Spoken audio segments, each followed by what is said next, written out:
Welcome to my home with me, Monty Renee. And if you follow me on Instagram, you know I post a lot about my donuts, aka my dough babies. So today, I'm going to show you how to make those donuts. Oh my gosh. You guys. So delicious. So, stay tuned. I'm going to show you exactly what you need to follow along at home with me. And if you haven't already, hit the like and subscribe button below and the little bell to be notified every time I upload a new video. So come along, let's get cooking. And guys, don't forget, I will go ahead and link all of the ingredients down below in the description box.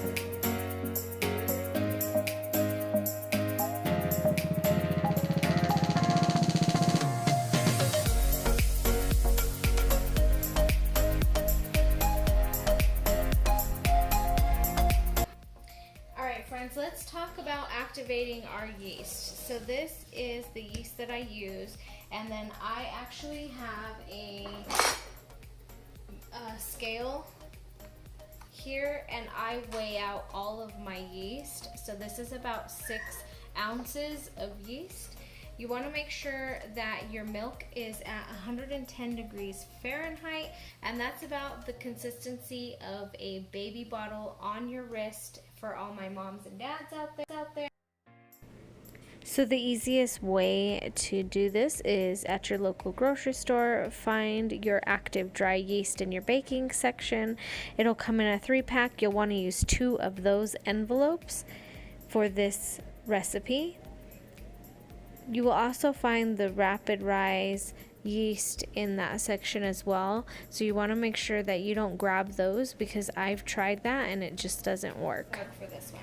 So you want to make sure that your milk is at 110 degrees Fahrenheit, which it looks like it's pretty good there. And I use a candy thermometer.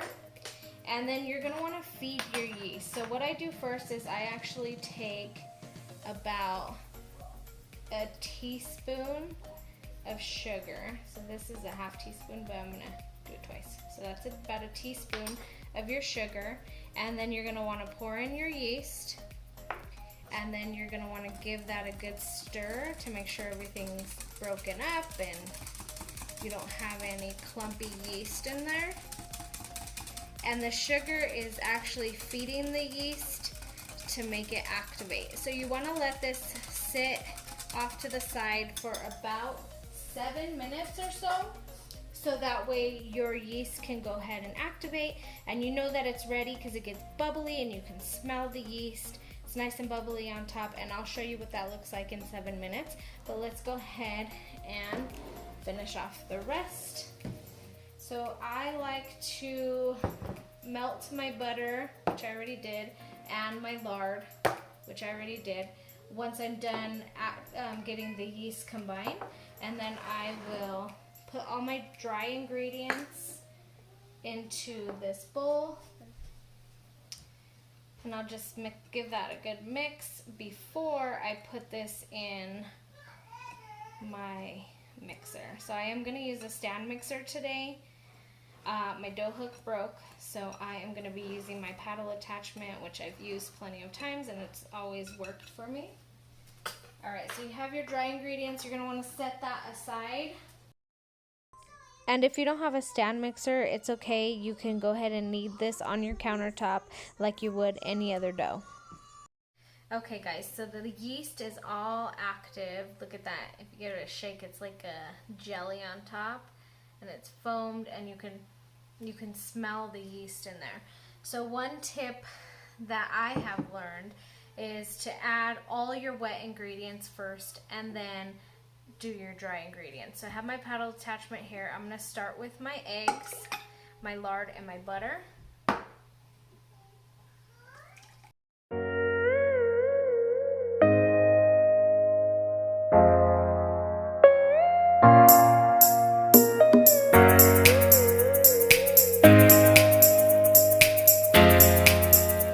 And then you're going to want to go ahead and add in your yeast. and go ahead and mix that all together.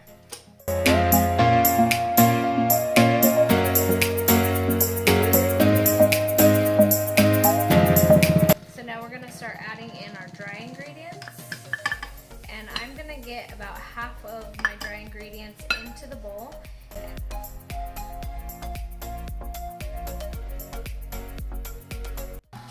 And then you are going to want to scrape this down if you're using your paddle attachment and not your dough attachment. So here's where I will stop, and I'll actually grab something to scrape this off with. I will stop and scrape it down about 3 times or until my dough is all stuck to either my paddle or my dough hook. That's when I know my dough is ready. And I'm keeping the speed at the lowest setting.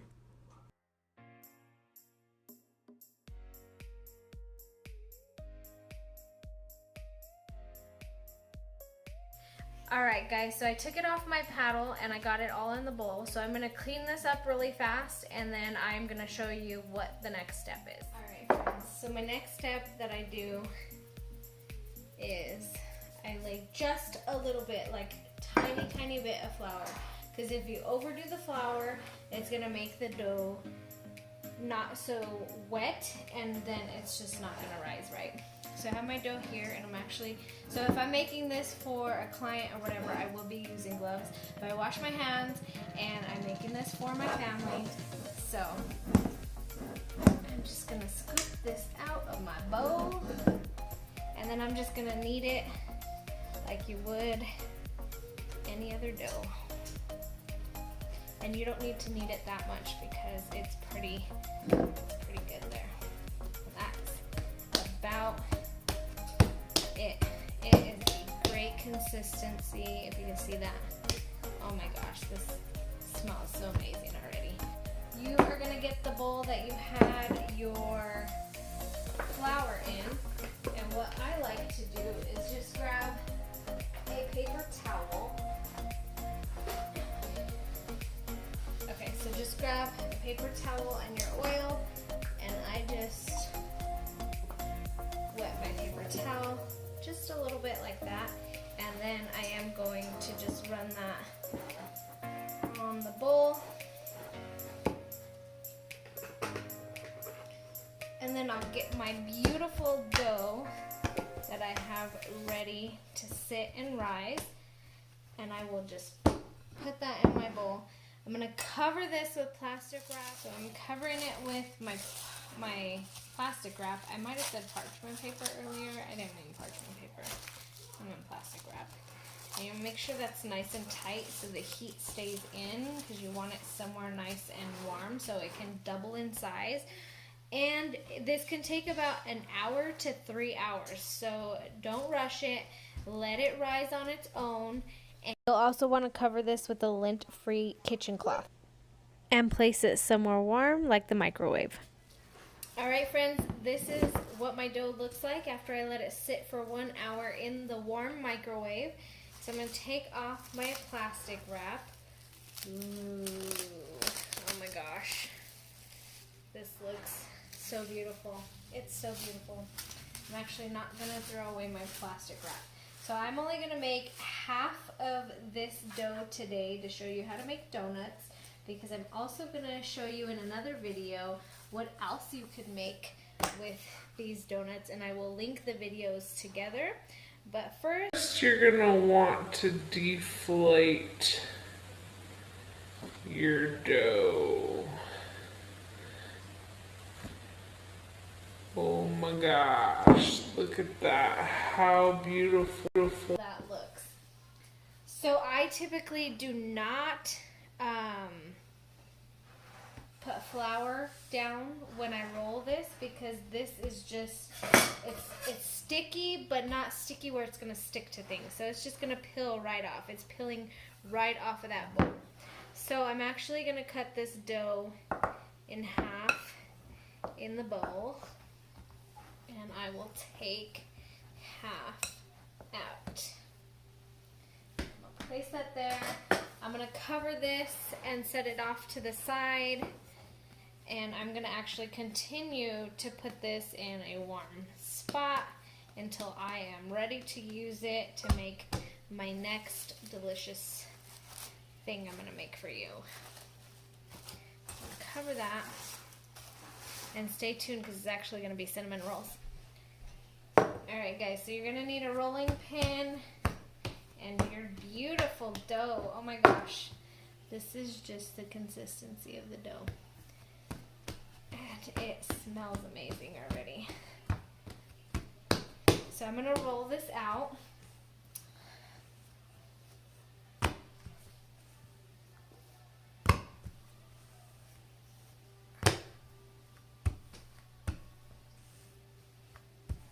And you could use flour, but you only want to use a little bit of flour when working with this dough because it will get hard and then it will not be pliable at all.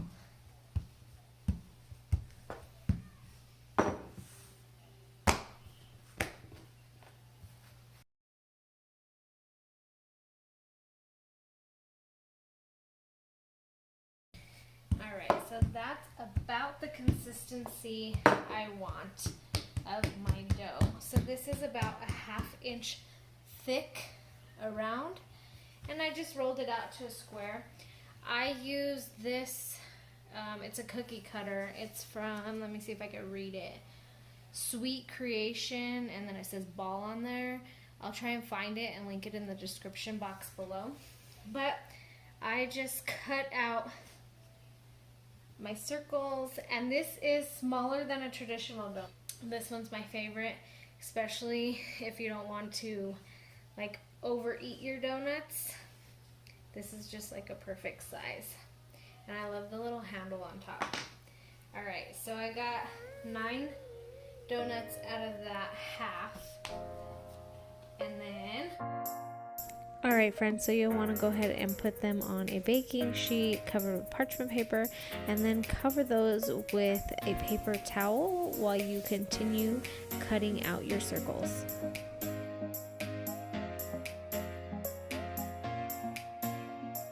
You can use any leftover dough to make donut holes.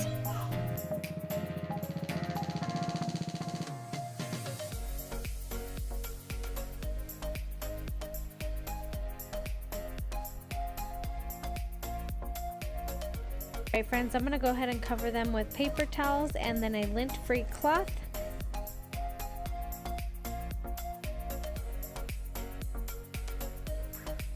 And then I'm going to set them aside for 30 minutes to rise. Okay friends, so these have been sitting and rising for about 30 minutes.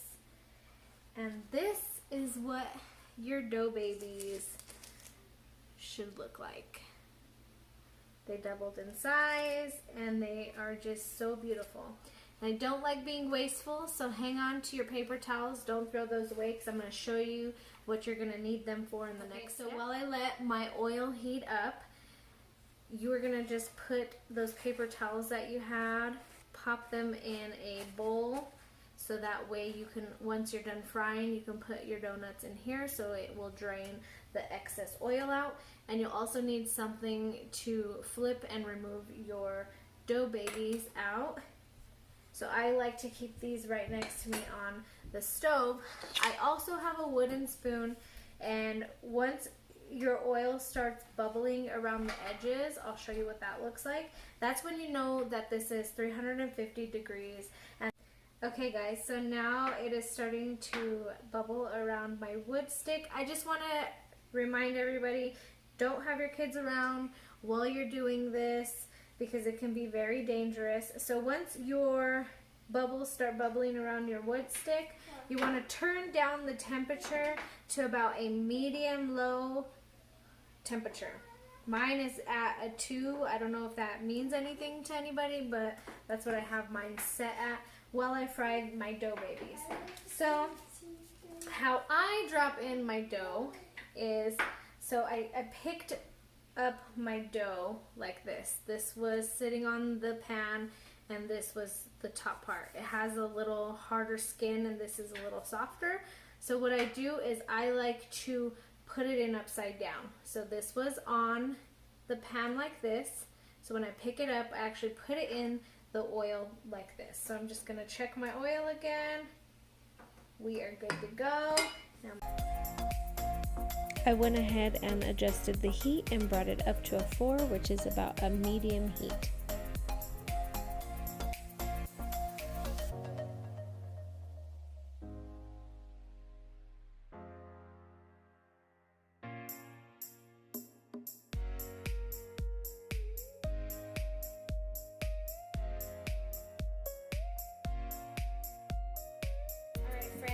These are your dough babies hot off the press. And then in this bowl, I just have cinnamon and sugar mixture. You want to put them in the mixture while they're hot. On the same pan with the parchment paper, you are going to push these off to the side once you get them rolled in your cinnamon and sugar.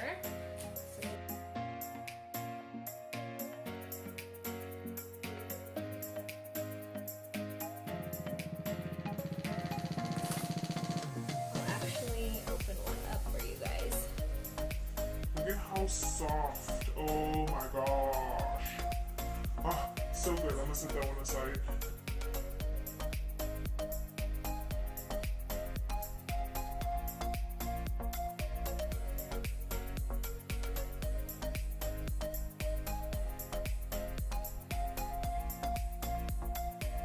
Okay everybody, so now we're gonna get stuffing. You're gonna need something, a popsicle stick, or this is just a skewer, it has the pointy end, but anything to poke your donuts, that's what you're gonna need. So you're gonna get your donut, find where you can either do on top or the sides. I'm gonna do the side, and I'm just gonna open a hole, just enough for my piping tip to fit right in there. And another thing, you guys want to make sure that these have cooled down for at least 15 minutes, because if you stick the Nutella in while they're still hot or still warm, it will just ooze out everywhere.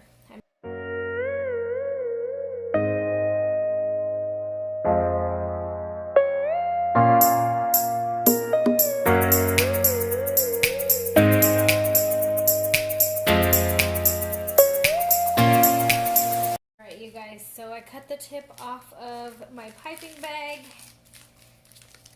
and we're gonna get fill in. This can get very messy. And I squeeze it. Oh my gosh. And then I dip it upside down. Let me set this down so I can show you guys closer. So I set it like that, and then I just flip it over, and there it is. And then I just have something really nice that I'm going to plate them on. Whoops. Which they're probably just going to ooze out of them because they are so delicious. Let's try another one.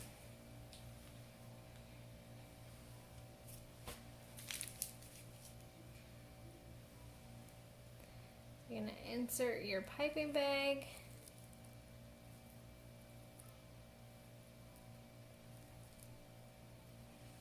Dip it in your cinnamon and sugar.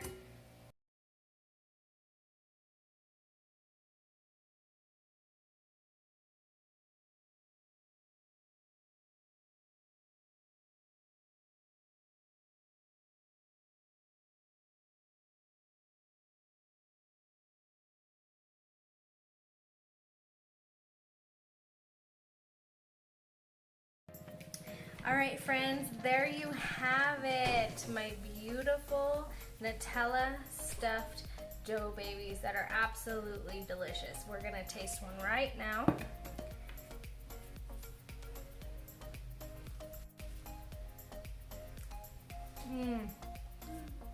Oh my goodness. These are gonna hit the spot for sure. These are going to amaze your guests, whoever you give them to. Look at those. Alright friends, so if you like videos that are short, sweet, and delicious, just like this one, don't forget to hit the like and subscribe button below and the little bell to be notified every time I upload a video just like this one.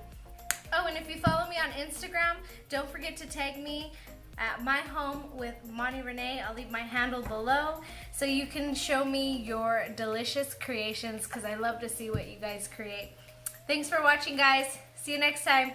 Cheers.